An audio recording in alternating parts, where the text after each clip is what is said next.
La priorité des opérateurs, c'est quelque chose que j'ai déjà présenté auparavant, mais juste pour de terminer ce sujet-là ici. Donc, on a dans tous les langages de programmation, donc il existe un ordre d'exécution des calculs spécifiques.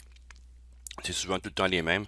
Et vous les avez, donc ici, les premiers éléments que le compilateur va regarder, c'est les parenthèses, les crochets, les plus, les moins et la négation. Par la suite, les multiplications, divisions et modulo sont sur le même ordre.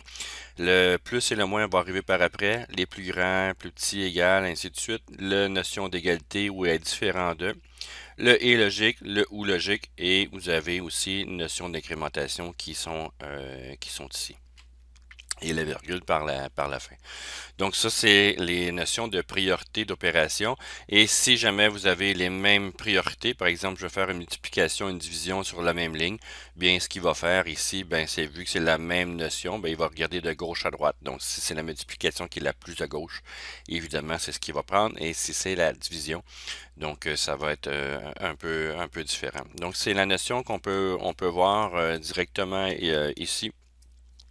Par exemple, si je veux faire une addition donc de 5 fois 2 par exemple, divisé par oups, 5 fois 2, excusez-moi. Donc 5 fois 2 divisé par 5 ou par là ça marcherait plus ou moins. Je vais marquer 5 fois 3, tiens. 5 fois 3 divisé par 5. Peu importe la manière que je veux le faire, ben, qu'est-ce qui va arriver dans ce cas ici? Est-ce qu'il va faire la multiplication avant ou la division avant? Dans ce cas ici, il va faire la multiplication parce qu'elle se trouve à gauche et la division par la suite. Donc 3 fois 5, 15 divisé par 3. Donc divisé par 5, excusez-moi, va donner 3 à l'intérieur. Donc 3. Et si jamais je veux vraiment forcer de faire celle de droite en premier, ben, en mettant les parenthèses, ça va faire 3 divisé par 5 fois 5 et ça donne 0 ici parce que c'est un entier.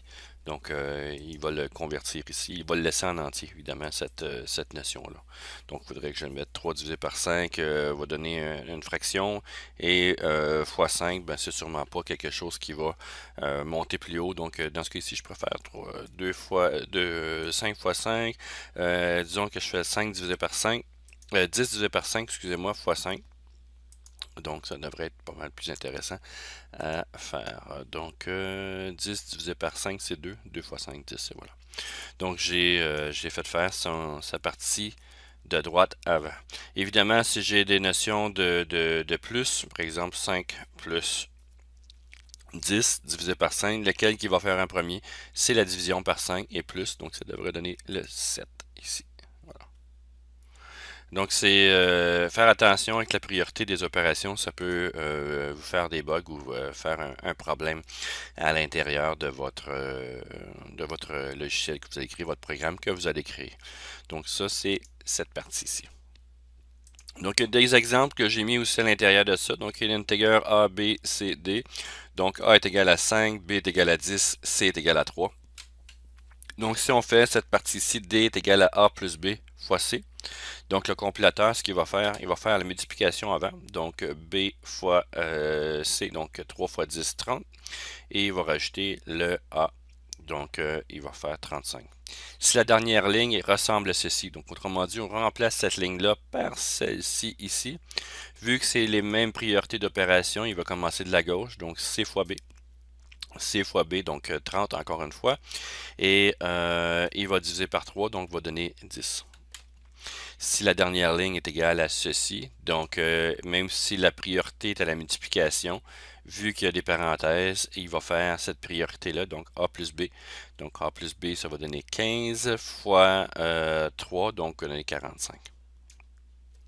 Et si la dernière ligne est de cette manière-là, donc c'est un peu ce que je viens de faire, il va faire la division parce que c'est entre parenthèses, donc B divisé par 3, donc ça va me donner un 3.333, et à partir de là, fois le C ici, remultiplie par 3, donc il va me donner 9. Il va avoir un arrondissement ici des valeurs. C'est ce qu'on va voir dans les prochaines vidéos, la notion de conversion de variables, donc de type de variable de un vers l'autre.